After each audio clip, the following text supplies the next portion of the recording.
Hello வணக்கம். இது உங்கள் சிவி ஜோன். சொல்லாரம் எப்படி இருக்கீங்க? இப்போ பார்த்தீங்கன்னா ஒரு சம்பவம் நடக்குது. எந்த அளவுக்கு ஒரு வஞ்சக எண்ணத்தோட இந்த ட்ரிகர் விக்ரம், அதாவது விக்ரம் பண்ணுற வேலைகளை பாருங்களேன்.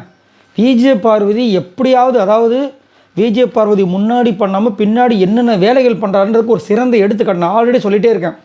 இவர் ஒரு பயங்கரமான ஒரு கேமை விளாண்டுட்டுருக்காரு. விஜய் பார்வதி முன்னாடி வந்துட்டு நல்ல ஒரு மாதிரி வேஷம் போட்டது. அப்போ தானே வந்து விஜய் பார்வதி எண்ணம் வந்து இவர் மேலே விழாது, அவங்களோட டார்கெட் வேறு பக்கம் போகும். ஆனால் பின்னாடி வந்து அவங்களுக்கு உண்டான அவங்கள வந்து சாய்க்கிறதுக்கு என்னென்ன வேலை பண்ண முடியுமோ எல்லாத்தையும் பண்ணுறாரு. இப்போ என்னென்னா ஒன்றும் இல்லை, அவங்க சாப்பிட்டுட்டு இருக்காங்க. அந்த நேரத்தில் பேட்டரி மாற்ற சொல்லிட்டார் பிக் பாஸ். அதனால் சாண்ட்ரா என்ன பண்ணுறாங்க, அந்த பேட்டரியை வந்துட்டு மாற்றலான்னு சொல்லிட்டு அவங்க பேட்டரி மாற்றும் போது இவங்க பேட்டரி மாற்றுறாங்களான்னு தெரியல. அந்த பழைய பேட்டரி எடுத்து வந்து உள்ளே வைக்கிறாங்க. புது பேட்டரி எடுக்க போகும்போது இவர் வந்துடுறார், விக்ரம் வந்து தடுக்கிறார். அதெல்லாம் இப்போ மாற்றக்கூடாது, பழைய பேட்டரி வச்சுட்டிங்களா, புது பேட்டரி அவங்களும் வந்து எடுக்க சொல்லுங்கள். இப்போ அவங்க சாப்பிட்டுட்ருக்காங்க. அப்போ சாப்பிட்டதோட பாதி தான் வரணும் அப்படின்னு அவர் சொல்கிறார். சரிங்களா? இவங்க என்ன பண்ணுறாங்க, சரின்னு சொல்லிட்டு போயிடுறாங்க. இப்போ அவங்க பேசாமல் அங்கே உட்காந்து சாப்பிட்டுட்ருக்காங்க. ஏன்னா இப்போ பேசுனா எதுவுமே ரெக்கார்டாக, ஏன்னா பழைய பேட்டரி எடுத்து வந்து வச்சாச்சு.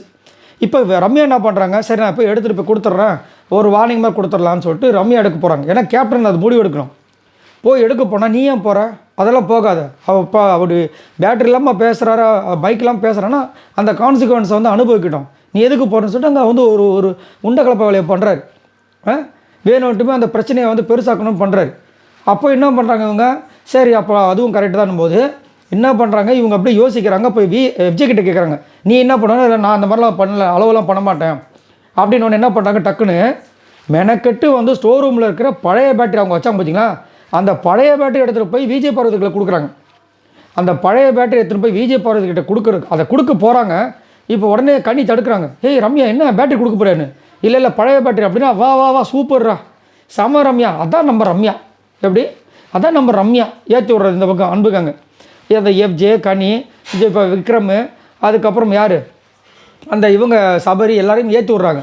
அதுக்கப்புறம் ஸ்டோர் ரூமில் வந்து அந்த பழைய பேட்டரி எடுத்துகிட்டு போய் கொடுத்து நீ சாப்பிட்டுட்டு புது பேட்டரி மாற்றிக்குவோம். ஏமா அதுக்கு நீ பழைய பேட்டரிக்கு பதில் புது பேட்டரியை கொடுத்துட்டு ஒரு வார்னிங்கமாக கொடுத்துட்டு வந்திருக்கலாமே. இது ஒன்றும் பெரிய இந்த குத்தம் கிடையாது. ஏன் இதுக்கு முன்னாடி அது மாதிரி யாருமே பண்ணலையா? எல்லாருக்கும் நைஸாக வந்து ஒருத்தருக்கு பால் இல்லைன்றீங்க, அதே விஷயத்த நைட் ஆனால் வந்து கனியெல்லாம் பால் எடுத்து குடிக்கிறாங்க, அதை நீங்கள் கேட்க மாட்டீங்க. ஆனால் அதே பாலுக்கு ஒரு இடத்துல வந்து பெரிய ஒரு சண்டை நடக்குது. ஏன் திரும்ப இந்த மாதிரி ஒரு சில விஷயங்கள் இந்த மாதிரி பயாஸ்டாகவே நடக்குதுன்னு தெரியல. இப்போ என்னென்னா உடனே பேசிகிட்டு இருக்கும்போது அந்த பழைய பேட்டரி போட்டு பேசிகிட்டு இருக்கும்போது பிக் பாஸ் வந்துட்டு நாமினேஷன் ஸ்டார்ட் ஆகுது வாங்க அப்படின்னு உடனே ஓடியாராங்க. அப்போ வந்துட்டு ஸ்டோர் ரூமில் போய் பேட்டரி பார்த்து போகிறாங்க. இவர் வந்து பார்க்குறாரு, யார் விக்ரம் கொஞ்சம் ஹெல்ப் பண்ணேன்னு தான், நான் வரேன், நீ சாப்பிட்டுட்டே இரு அப்படின்னு சொல்லிட்டு அவர் சாப்பிட சொல்லிட்டு இப்போ வந்து மாத்துறாரு. ஏன் இதை வந்து நீங்கள் முதலே பண்ணியிருக்கலாமே அப்படின்னா, அது எப்படி இப்போ நாங்கள் வர வச்சல அந்த ஒரு காண்டு பா, என்னென்ன வேலைகள் பண்ணலாம். இதே இது இப்போ வந்து ரம்யாவுக்கும் விஜய் போகிறதுக்கு பிரச்சனை இல்லாமல் இருந்தது வச்சுக்கோங்க, அது எனக்கு தெரியும், நான் என்ன பண்ணேன்னு தெரியும், நீங்கள் தேவையில்லாமல் பேசாதீங்கன்னு சொல்லிட்டு பேட்டரி எதுவுமே கொடுத்துருப்பாங்க. இப்போ ஆதரிக்கு சப்போர்ட் பண்ணிட்டாங்களாம். நேற்று வேறு சொல்லிட்டாங்களாம் இவங்க போகணும்னு சொல்லிட்டு விஜய் பார்வதி, அதனால் அவங்களுக்கு காணும். என்னென்ன ஆட்டம் பாருங்க. அப்படி பார்த்தா இந்த ரம்யா வந்து அந்த பக்கம் போனதுக்கப்புறம் விக்ரமும் கனியும் விஜய் இந்த ரம்யா ஜோவை பற்றி அவ்வளோ பேச்சு பேசியிருக்காங்க, சபரை தவிர்த்து நினைக்கிறேன். அப்போ இது இவரும் பேசினார், எஃப்ஜேலாம் கண்டபடி கலாய்ச்சிருக்காரு. இதெல்லாம் தெரிஞ்சால் இதுதான் மூஞ்சிக்கு நேராக பேசுனா கெட்டவங்க, மூஞ்சிக்கு பின்னாடி பேசுனா அவங்க ரொம்ப நல்லவங்க. சூப்பர்மா, நல்லா பண்ணுறீங்கம்மா அப்படின்ற மாதிரி இருந்துச்சு. ஆனால் விக்கல்ஸ் எந்த வேலையும் கிடையாதான். இந்த வாரம் முழுக்க இந்த மாதிரி வேலைகள் மட்டும்தான். அவர் ஆல்ரெடி அதை தான் பண்ணுவார். இப்போ மேலோட்டமாக இந்த மாதிரி மேற்பார்வை பார்க்குறது, அதுக்கப்புறம் வர டாஸ்க் லெட்டரை வந்து படித்து இந்த அம்மாக்கிட்ட சொல்கிறது, இந்த அம்மா படித்து புரிஞ்சு அதை அவர் சொல்கிறத புரிஞ்சுக்கிட்டு ஆக்ஷன் எடுப்பாங்களாம். ஒன்றும் சொல்கிறதுக்கு. சரி, இதை பற்றி உங்களோட கருத்துக்களை சொல்லுங்கள். விக்கல்ஸ் இப்போ எப்பயுமே பார்த்தீங்கன்னா விஜய் பார்வதி, அதுக்கப்புறம் இப்போ சாண்ட்ரா என்னத்தை சொல்ல.